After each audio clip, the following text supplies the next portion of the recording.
The Kaldeshi fleet drifted through the darkness of space like broken pieces of a shattered dream.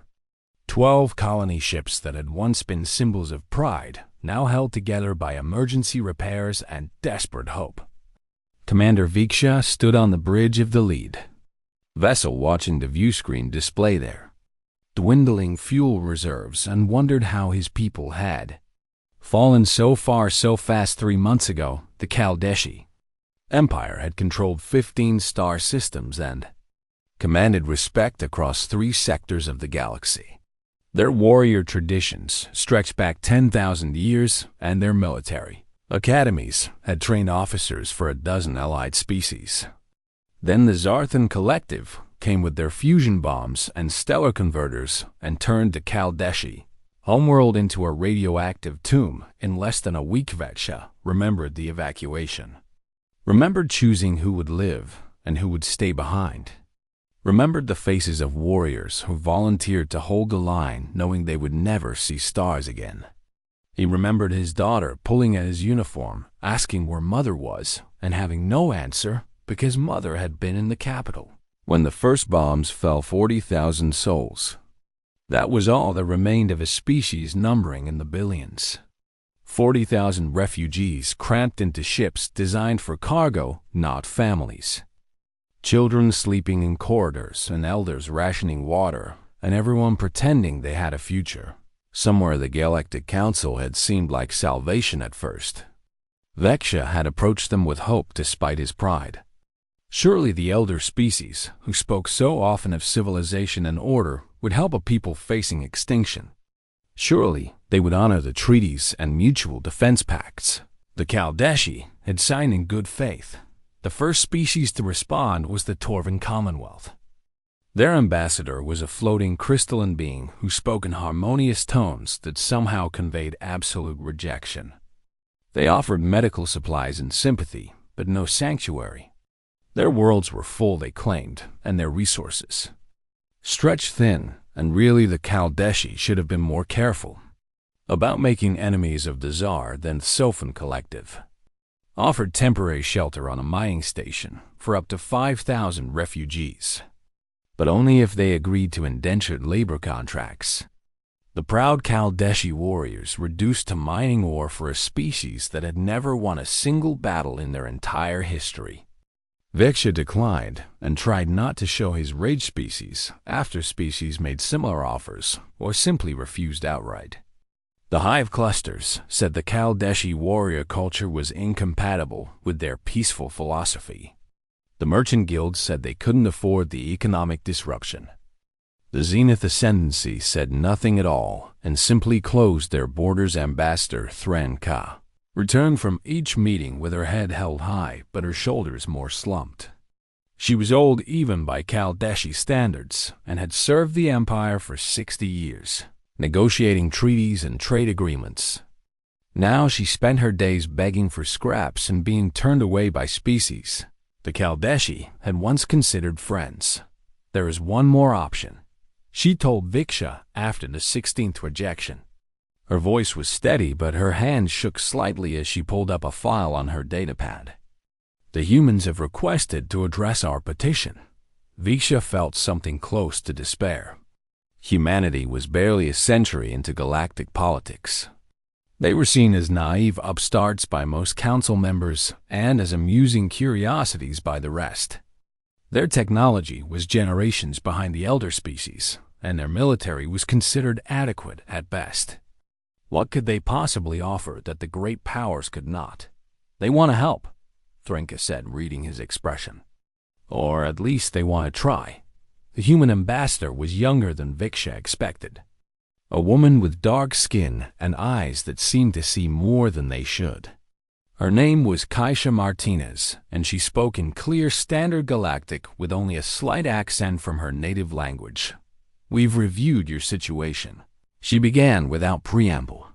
40,000 refugees requiring immediate resettlement and long-term integration support. Viksha nodded curtly and waited for the inevitable rejection or the insulting conditional offer. Earth accepts all 40,000. Martinez said simply, full citizenship upon arrival.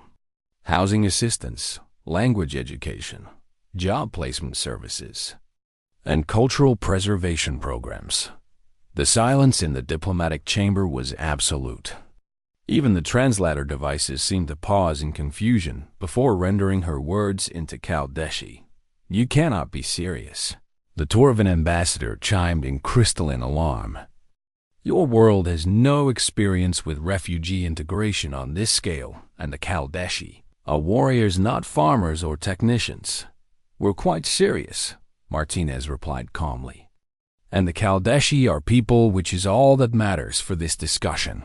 Veksha found his voice, though it came out rougher than intended. "What are your conditions? What do you want in return?" Martinez looked at him with those two knowing eyes, and something in her expression reminded him of his daughter. "We want you to live," she said. "We want your children to grow up safe, and your elders to die in peace, and your culture to continue.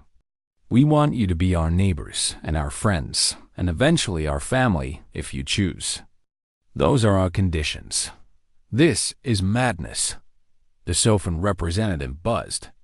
"The economic cost alone would bankrupt a colony world, and the security risks of integrating a warrior species are risks we're prepared to manage," Martinez interrupted. "Earth has experience with integrating different cultures and healing traumatized populations. We're not perfect at it, but we're committed to it." The elder species began arguing among themselves in a dozen languages, but Veksha only watched the human ambassador, who watched him back without flinching or looking away. "Why?" he asked finally. "Why would you do this for strangers?" Martinez smiled, and it was sad and knowing and somehow fierce. "Because we remember being strangers," she said. "We remember being refugees and displaced peoples and survivors of genocides. We remember, and we decided a long time ago that we would never turn away someone who needed help if we had the means to give it. You need help, and we have the means, so the choice is simple. Simple." Vatsha thought nothing about this was simple, but perhaps that was the point. Perhaps humans saw the galaxy differently than everyone else. "We accept," Threnka said before Viksha could speak. Her voice was stronger now, and her hands had stopped shaking. "The Chaldeshi people accept Earth's offer with gratitude." The council chamber erupted in protests and warnings, but Viksha barely heard them. He was thinking about his daughter and the other children sleeping in corridors. Thinking about warriors who had no war to fight and elders who had no home to remember. Thinking about 40,000 people who had just been given something he thought they'd lost forever hope. The human fleet arrived 3 days later to escort the Chaldeshi ships to Earth. They were small vessels compared to the massive dreadnoughts of the elder species, but they flew in perfect formation, and their crews transmitted greetings in carefully practiced Chaldeshi. Someone had taken the time to teach them the proper respectful phrases for addressing refugees as. The blue-green planet grew larger in the view screens. Veksha allowed himself to believe that maybe they would survive this. Maybe his daughter would grow up after all. Maybe the Chaldeshi people had a future. Behind them the galaxy watched with skepticism and pity. The humans had no idea what they'd agreed to. The elder species whispered. They would learn soon enough that compassion was a luxury only the powerful could afford. They had no idea how wrong they were. The Chaldeshi expected camps, and they prepared themselves accordingly. Veksha had briefed his people on what to expect based on his knowledge of historical refugee situations across the galaxy. There would be processing centers with armed guards and temporary shelters behind fences. There would be questionnaire and medical examinations and probably some form of containment until the humans decided they weren't a threat. What they found instead was a fleet of civilian transport shuttles decorated with colorful banners. The docking coordinator's voice came through in heavily accented but enthusiastic Chaldeshi. "Welcome home, friends. We are so happy you made it safely. Please prepare for shuttle assignments and don't worry about your belongings. We have moving services ready to help." Threnka looked at Viksha with confusion clear on her face. Did she say home? Before he could answer, the first shuttle docked, and the airlock opened to reveal a human woman in casual clothing holding a digital tablet. She was smiling widely and seemed completely unconcerned about being alone with a ship full of war refugees. Good morning, everyone. My name is Sarah Okonkwo, and I'm your settlement coordinator. We're going to get you planetside as quickly as possible, because there are about 10,000 people waiting to meet you, and I promised them we'd be on time. The Kaldeshi warriors assigned to security duty moved forward instinctively, hands near weapons that had been deactivated days ago. Sarah noticed, and her smile never wavered. I know this must be overwhelming, she said gently. You've been through hell, and now strange aliens are being aggressively cheerful at you. I promise this isn't a trick or a trap. We really are just happy you're here and excited to show you what we've prepared. The shuttles ferried groups of 50 down to the surface, and Viksha made sure to be on the first transport with his daughter Kira, holding his hand tightly. She was only 8 years old, and hadn't spoken much since the homeworld fell, but her eyes were wide as they descended through Earth's atmosphere. The shuttle landed not at a military installation or processing center, but in what appeared to be a park. There were trees Viksha didn't recognize in grass, and thousands of humans holding signs with Kaldeshi words of welcome painted in careful script. Sarah led them down the ramp, and the humans began cheering. Not hostile war cries, but genuine celebration, complete with music from instruments that looked nothing like Kaldeshi designs, but somehow played traditional Kaldeshi welcoming songs. How do they know our music? Threnka whispered. Sarah overheard and turned with pride evident in her expression. We've had cultural advisors from your advanced team teaching us everything we could learn. We wanted to honor your traditions, not erase them.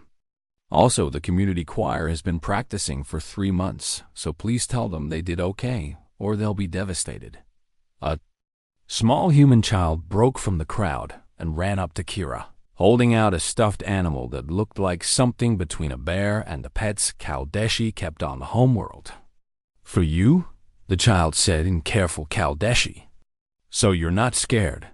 Kira took it with shaking hands, and for the first time in months she smiled. The settlement wasn't a camp. It was a town. Actual buildings, not temporary shelters, stood in neat rows with streets named after Kaldeshi heroes and poets. There were schools designed with input from Kaldeshi educators, and temples built according to traditional architecture, and marketplaces where human and Kaldeshi merchants were already setting up stalls. Sarah walked Viksha's group through the main avenue, pointing out features. Each family gets a full apartment with private bedrooms and kitchen facilities.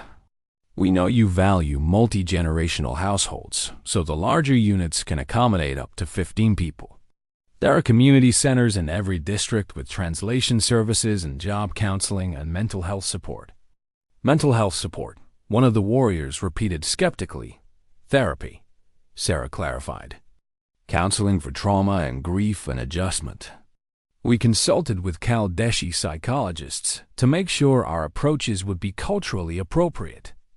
It's completely voluntary, but we really encourage everyone to consider it because what you've been through is unimaginable. She stopped at a large building in the center of town. This is the administration building, and also where we have something important to show you. Inside was a ceremony hall filled with more humans and a large screen displaying the Earth government seal. A dignified older man in formal attire stood at a podium and began speaking. His words were translated instantly into Kaldeshi by a skilled interpreter. On behalf of Earth and all humanity, I want to formally welcome our Kaldeshi friends not as refugees, but as citizens, he said. We have prepared citizenship documents for every individual who wishes to accept them. These grant you full rights under Earth law, including voting representation and legal protection and freedom of movement. The screen changed to show the documents. They were beautifully designed, incorporating both human and Kaldeshi symbolic elements. Vicha saw his name already printed on one with the title Citizen of Earth beneath it. "This isn't temporary asylum," Sarah said quietly. "This is citizenship. You're not guests here, you're home." The Kaldeshi stood in stunned silence, trying to process what they were hearing. Threnka finally spoke, and her voice cracked with emotion she'd been suppressing for months. "Why would you give us citizenship? We have nothing to offer you. We're broken and traumatized, and we don't understand your ways." Sarah turned to face the assembled Kaldeshi, and her expression was fierce with conviction. "Your people," she said simply. "That's enough. You don't have to earn the right to exist safely, or to have a home, or to be treated with dignity. Those things aren't conditional, and we refuse to make them conditional." Over the next week, the Kaldeshi were settled into their new homes, and each day brought fresh bewilderment. Human families volunteered to host Kaldeshi families for meals and teach them about Earth customs. Schools organized cultural exchange programs where Kaldeshi children taught human children their language and games. Community leaders arranged festivals celebrating Kaldeshi holidays that the humans had researched and prepared. Forkira started attending school and came home each day with stories about her human friends who wanted to learn Kaldeshi combat forms and who shared their lunch with her. Vexer watched his daughter laugh for the first time since the war and felt something in his chest. Unclenched, but not all Kaldeshi adjusted easily. Many warriors struggled with the lack of military structure and the human concept of emotional openness. Some elders found the informality disrespectful and the emphasis on individual choice chaotic. Fights broke out in the marketplace when humans accidentally violated Kaldeshi honor customs they didn't understand. The galaxy watched through observer drones and news feeds. The elder species prepared their statements for when the inevitable disaster occurred.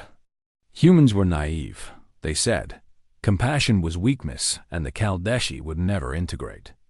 It was only a matter of time before violence erupted, and the humans realized their mistake. On the orbital observation platform, a Torvan monitor compiled reports for the Council. "Initial integration proceeding as expected," she chimed. Cultural friction increasing, and Kaldeshi showing signs of aggressive maladjustment. Recommend continued observation to document the failure of human refugee policy. But down on Earth, something different was happening. Sarah and her team didn't respond to problems with force or restrictions. They responded with more support and more resources and more stubborn insistence that integration was possible when a Kaldeshi warrior destroyed property in a rage. Humans rebuilt it and assigned him a counselor who was a veteran of Earth's own wars. When elders complained about human customs, humans organized councils where both species could discuss and negotiate shared community standards. When children struggled in school, humans hired Kaldeshi teachers and created bilingual programs. Threnka met with Sarah one evening in the administration building. "I don't understand your people," she admitted. "We've brought you nothing but problems and costs, and you just keep giving more. When does it end? When do you say enough?" Sarah poured tea for both of them and considered the question carefully. "My grandmother was a refugee," she said finally. "She fled a war on Earth when she was younger than Kira. She arrived in a new country with nothing, and people helped her. They gave her shelter and food and eventually a job and a community. She never forgot that kindness, and she raised her children to never forget it either." "One person's kindness," Threnka said. "Surely that can't explain an entire planet's policy." "It's not one person," Sarah replied. "It's millions of people who all have similar stories, or who learn from people with similar stories. Humanity has always been a species of migrants and refugees. We've always been people leaving home to find new homes. We remember what it's like to be strangers, and we remember who helped us and who turned us away." She looked out the window at the town below, where Kaldeshi and human families were sharing an evening meal in the park. "We decided a long time ago what kind of species we wanted to be," she said. "We chose this. Threnka followed her gaze and saw Viksha playing with Kira and a Group O. 6 months after arrival, the problems began in earnest. Kreshenok was 23 years old and had been training for war since he was old enough to hold a practice blade. He'd fought in the defense of the homeworld and carried scars on his body and deeper scars in his mind. Now he spent his days attending integration classes and trying to understand why humans insisted on talking about their feelings all the time. The teacher was a middle-aged human woman named Patricia, who spoke slowly and used simple words like she was talking to children. Today's lesson was about human workplace culture and the importance of teamwork and open communication. Kreshenok felt rage building in his chest as she explained that human employers valued employees who could express their emotions constructively. "This is weakness," he interrupted in heavily accented English. "Warriors do not whine about feelings, they complete their duty." Patricia didn't look angry, just patient, which somehow made it worse. In human culture, acknowledging emotions is considered strength, she explained. It takes courage to be vulnerable with others. Vulnerability gets you killed. Kreshenok shot back. "Maybe in war," Patricia agreed. "But you're not at war anymore. You're building a life, and that requires different skills." Something in Kreshenok snapped. He stood so quickly his chair fell over and his fists clenched. "You know nothing about war," he shouted. "You sit in your safe schools teaching your soft philosophy while my people died. You cannot understand what we have lost." Patricia stood as well, but her movements were calm, not aggressive. "You're right," she said quietly. "I don't understand your specific losses, but I understand grief, and I understand anger, and I know that you're hurting. I don't need your pity." Kreshenok snarled, and before he could stop himself, he swept his arm across the desk, sending papers and teaching materials flying across the room. The other students gasped, and 2 Kaldeshi warriors moved to restrain him, but Patricia raised her hand. "It's okay," she said. "Kreshenok, why don't you take the rest of the day off and we'll talk tomorrow?" He left before she could say anything else that would make him feel shamed of his outburst. Galaxy's observers noted the incident with satisfaction. This was the beginning of the breakdown they'd predicted. Traumatized warriors lashing out at their naive human hosts. Soon there would be demands for containment and restrictions, and the humans would learn that. Compassion had limits, but the humans didn't respond with containment. Instead, Sarah showed up at Kreshenok's apartment the next morning with coffee and a gentle expression. "Patricia filed a report about yesterday," she said. "Not to get you in trouble, but because she's worried about you." Kreshenok wouldn't meet her eyes. "I will accept whatever punishment is appropriate for my dishonor." "We're not punishing you," Sarah said. "But we do want to help. I've arranged for you to start community service at the Veterans Center downtown. You'll be working with Marcus Chun, who coordinates their programs." "Community service," Kreshenok repeated bitterly. "Manual labor is punishment." "It's not punishment," Sarah corrected. "It's an opportunity to meet other people who might understand what you're going through better than Patricia or I can." The Veterans Center was a low building surrounded by gardens that patients tended as part of their therapy. Marcus was waiting at the entrance, and Kreshenok was surprised to see he was old, by human standards, with white hair and a walking cane. His right leg was clearly prosthetic. "You're the Kaldeshi warrior Sarah told me about," Marcus said without preamble. "Good. I need someone strong to help move furniture in the activity room." They worked in silence for an hour, rearranging heavy tables and chairs. Kreshenok expected Marcus to lecture him or ask probing questions, but the old human just worked steadily and occasionally gave curt directions. Finally, during a water break, Marcus spoke. "I was a Marine," he said. "Fought in the resource wars about 40 years ago.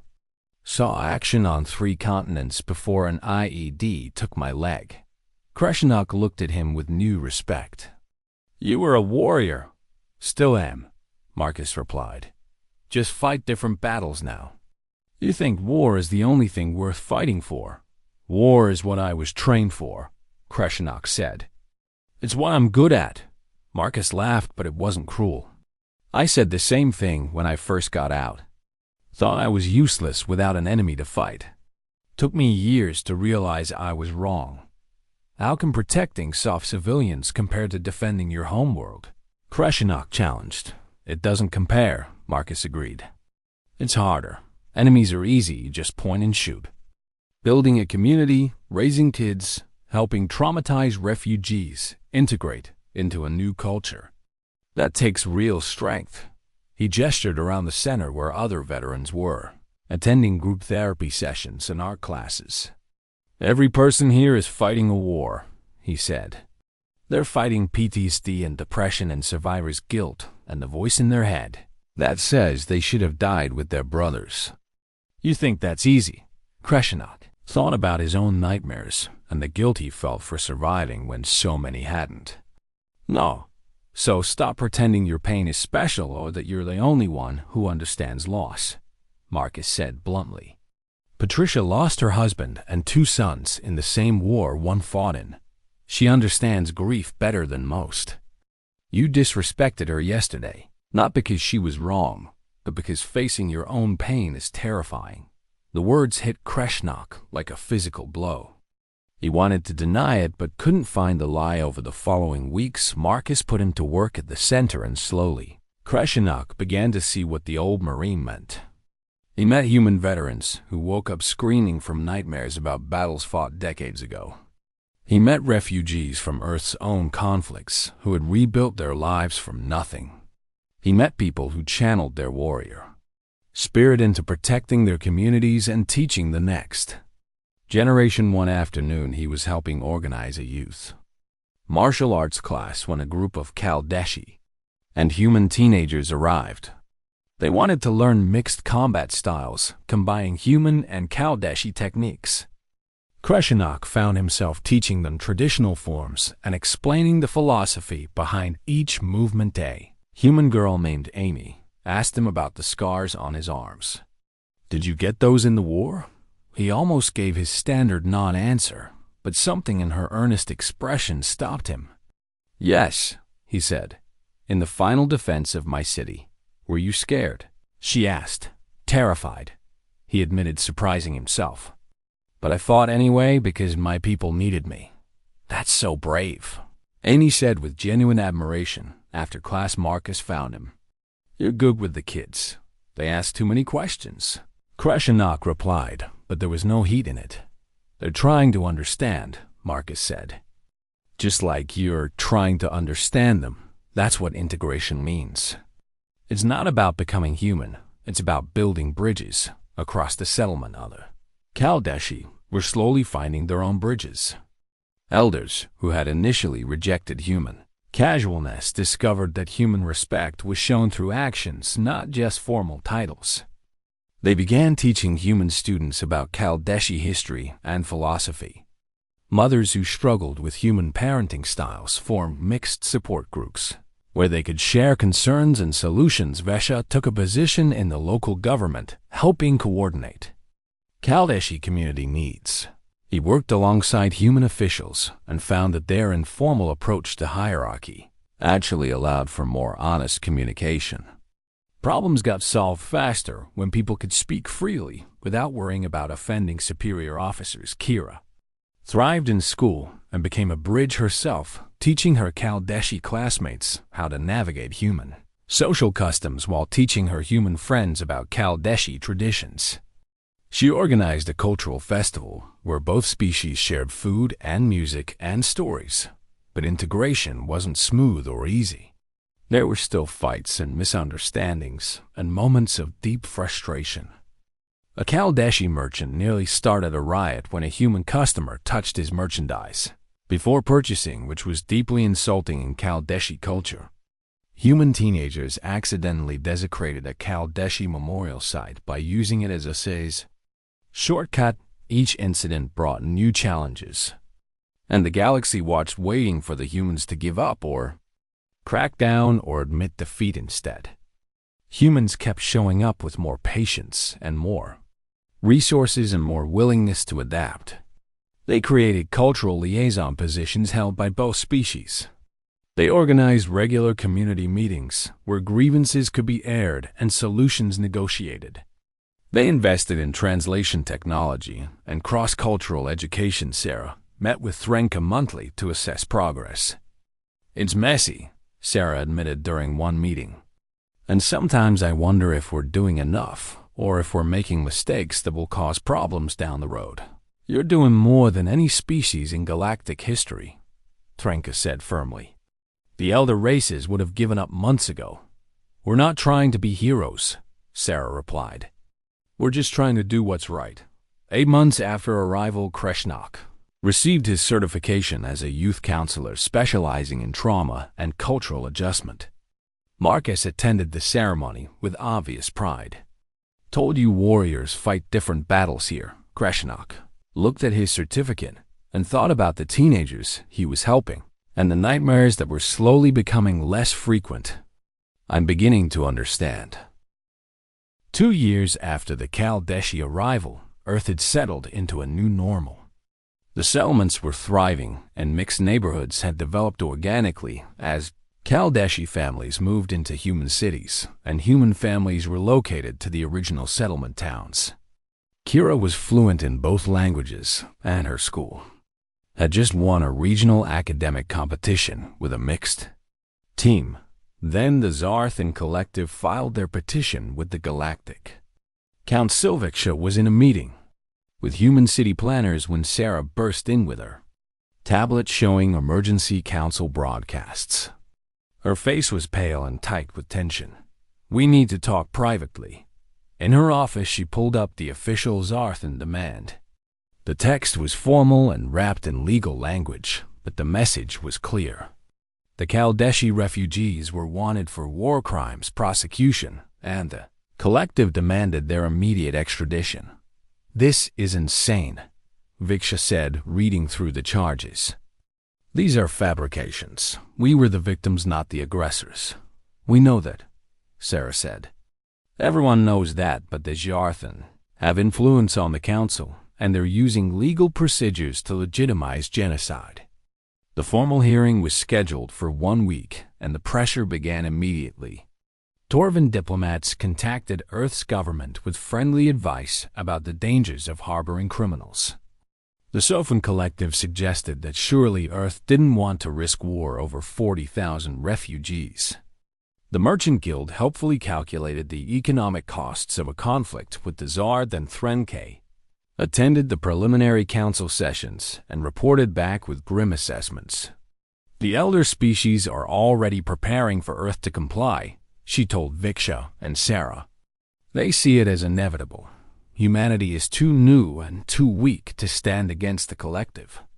"What do your people want to do?" Sarah asked Viksha carefully. He looked at her for a long moment, then asked the question that had been haunting him. "If we left voluntarily, would Earth be safer?" "Absolutely not," Sarah said firmly. "And that's not your decision to make alone. You're citizens now, which means this is Earth's problem, not just yours." The week passed in tense preparation.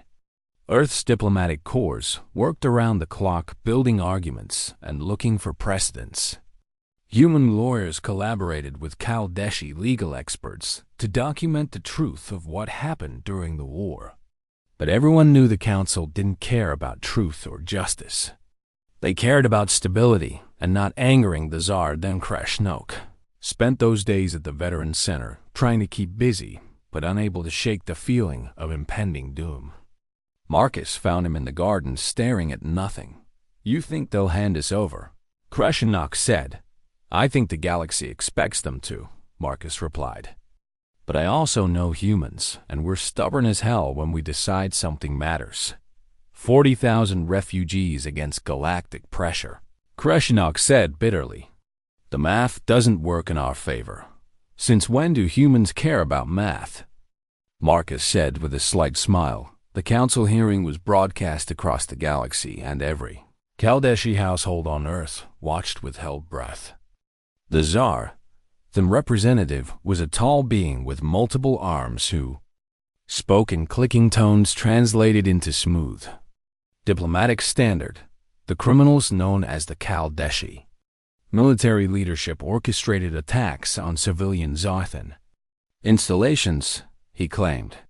They must face justice for their war crimes. Earth's ambassador was a sharp-eyed man named David Okoro, who had spent decades in galactic politics. The Zarthan Collective initiated hostilities with fusion bombardment of population centers, he countered. The Kaldeshi actions were defensive and proportional. The debate went on for hours, with various council members weighing in. The Torvans suggested a compromise where Earth could keep some refugees but surrender the military personnel. The Hive clusters proposed neutral arbitration that would take years while the Kaldeshi remained in Zarthan custody. Finally, the Zarthan representative issued their ultimatum. Earth has 7 days to comply with the extradition order or face economic sanctions and possible military consequences. The galaxy waited for Earth's capitulation. It was the only sensible choice for a young species with limited military power. The Kaldeshi prepared themselves for betrayal because they understood political realities. Vesha called a community meeting in the main settlement hall. Thousands of Kaldeshi packed in along with their human neighbors and friends. I want everyone to know that no matter what happens, I am grateful for what Earth has given us, he began. You showed us kindness when the galaxy showed us none, and you gave us 2 years of peace and hope. Kira stood up from where she'd been sitting with her school friends. We're not leaving, she said in clear English. This is our home. Before Veksha could respond, Sarah entered with her tablet held high. The government has made its decision, she announced, and the room fell silent. She pulled up the official response that was being transmitted to the council at that very moment. It appeared on the screens throughout the hall in both languages. The entire text was a single word in. Oh, the silence stretched for 3 heartbeats before the room erupted.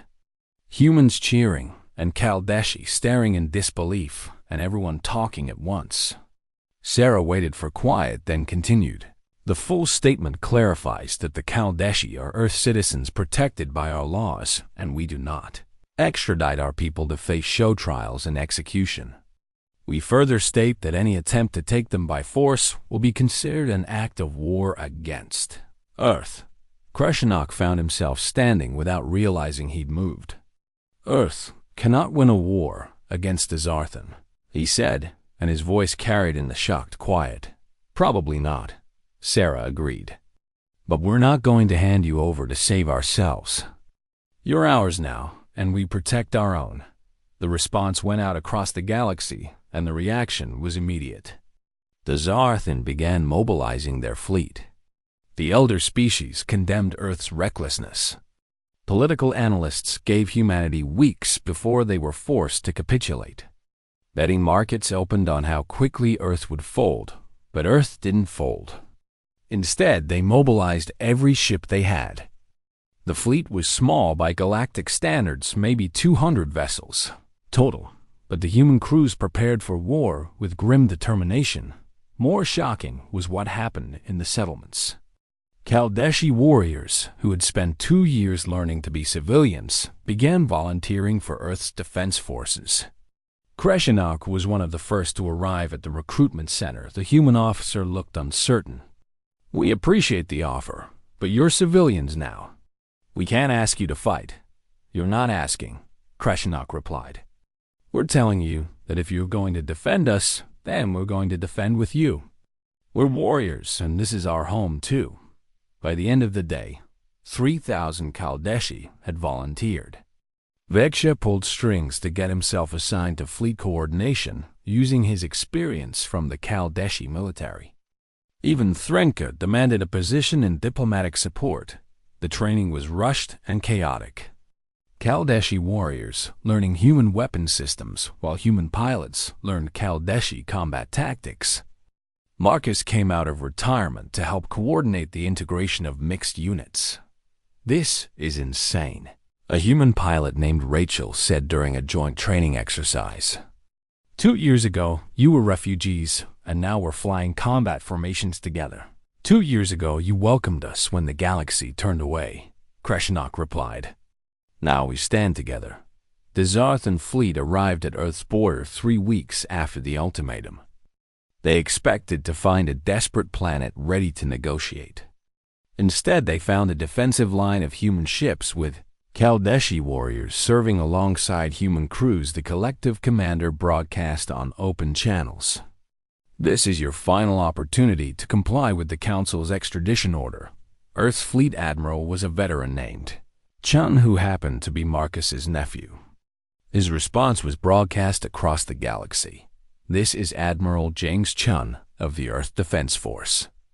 The individuals you seek are citizens of Earth under our protection. Any attempt to take them will be met with lethal force. We will not yield, and we will not surrender our people. If you want them, you'll have to go through all of us in the settlements. Kaldeshi families gathered around screens, watching the standoff. Human neighbors stood with them in solidarity. Kira held her father's hand tightly and tried not to cry on the Tsar. Then flagship, the commander analyzed the situation. He had expected an easy capitulation, not a united defensive force of 2 species willing to fight together. His intelligence had said the humans were soft and the Kaldeshi were broken refugees. The tactical display showed something that made him pause. The defensive formation wasn't purely human or purely Kaldeshi. It was integrated with both species, operating every ship type. The refugees hadn't just been given shelter, they'd been given purpose and weapons, and a reason to fight. More concerning were the other signals his sensors were detecting. Ships from Meyer species were arriving to support Earth. The message was spreading across the galaxy that someone was finally standing up to the traditional power structure. The Galactic Council was in emergency session. The Torvan crystalline ambassador chimed in alarm. This is unprecedented. A new species defying the collective and somehow gaining support from others. They're going to get themselves destroyed. The Sofan representative buzzed. We should intervene before this becomes a wider conflict. 5 years after the Kaldeshi arrived, Earth had changed in ways both subtle and profound. Walking through any major city, you could hear Kaldeshi being spoken alongside dozens of human languages. Restaurants served fusion cuisine, combining ingredients and techniques from both species. Schools taught mixed history, covering both human and Kaldeshi civilizations as equal parts of their shared heritage. Kira was 13 now and served as student body president at her school. She gave speeches in flawless English with occasional Kaldeshi phrases that her mixed audience understood perfectly.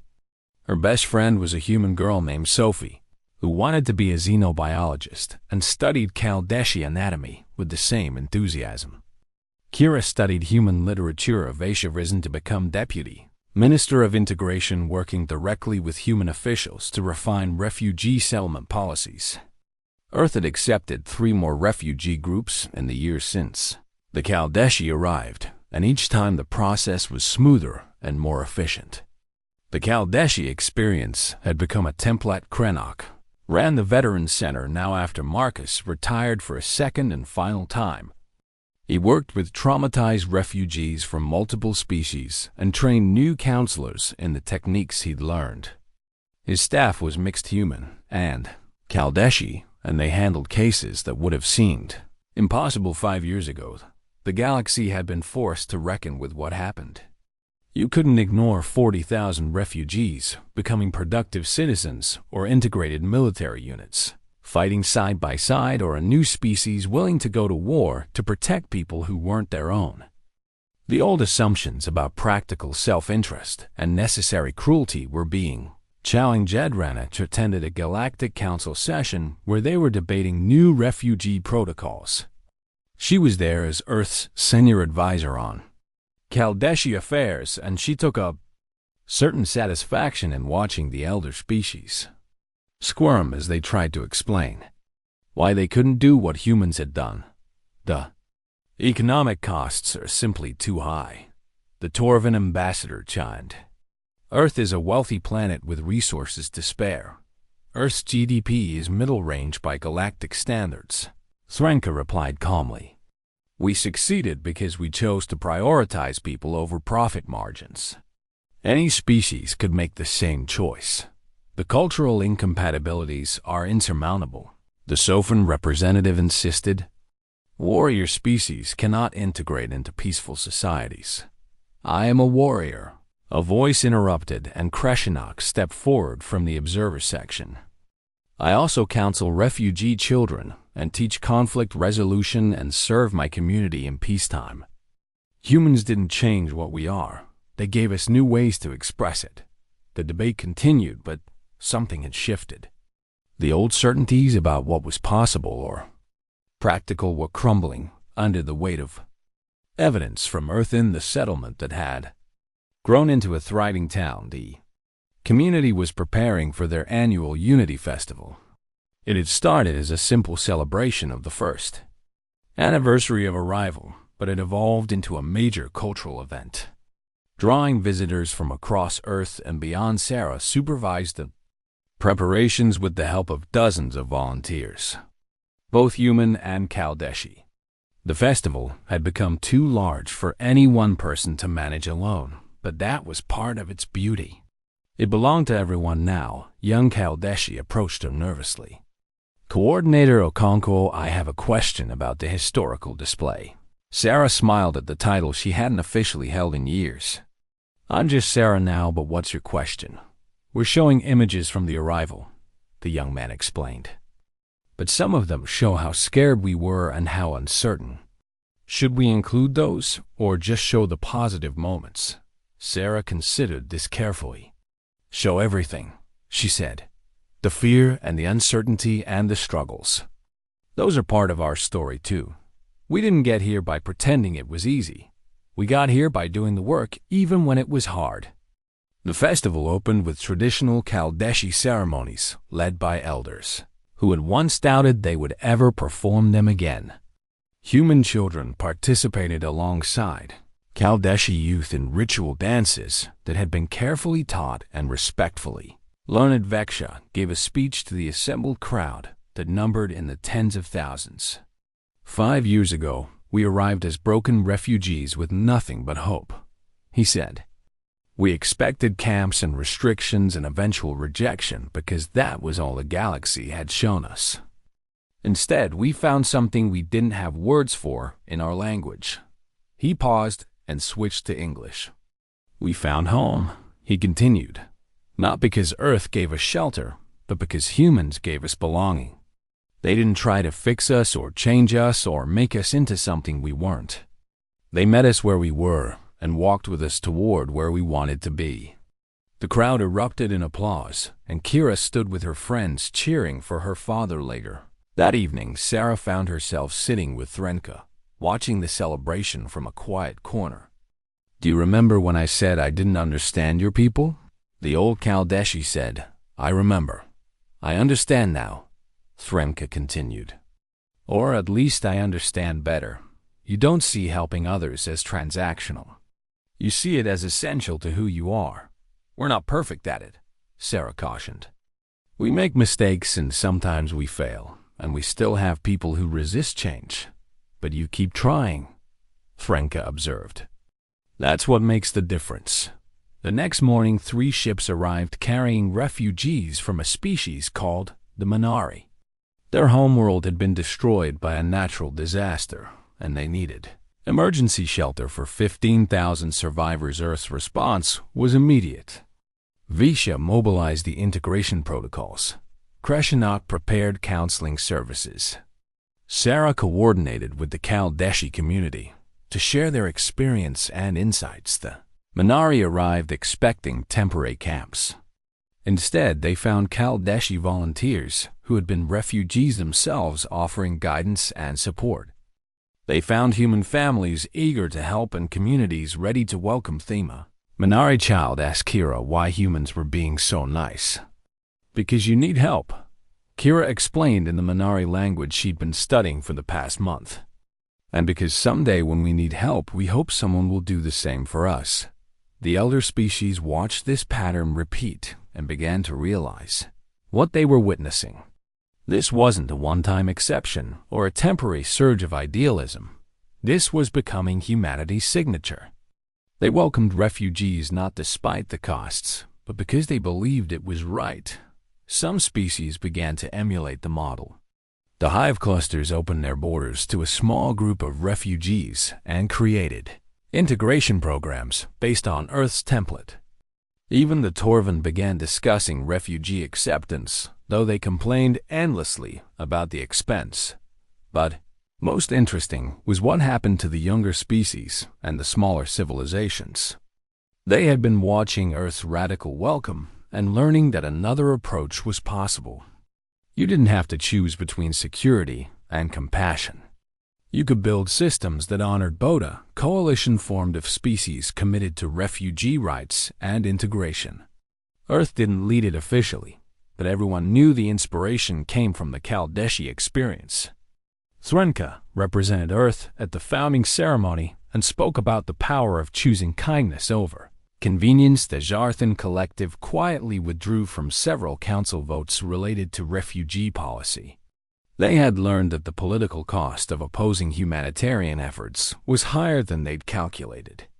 Public opinion across the galaxy had shifted, and species that used to ignore refugee crises now faced pressure to act. 10 years after the Kaldeshi arrival, Viksha attended a naturalization ceremony for the latest group of refugees, 300 beings from 4 different species taking the oath of Earth citizenship.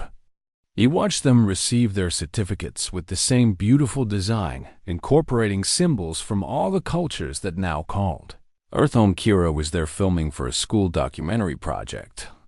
She'd been accepted to a prestigious university to study xenocultural integration and planned to work in refugee services. "Why did you choose this field?"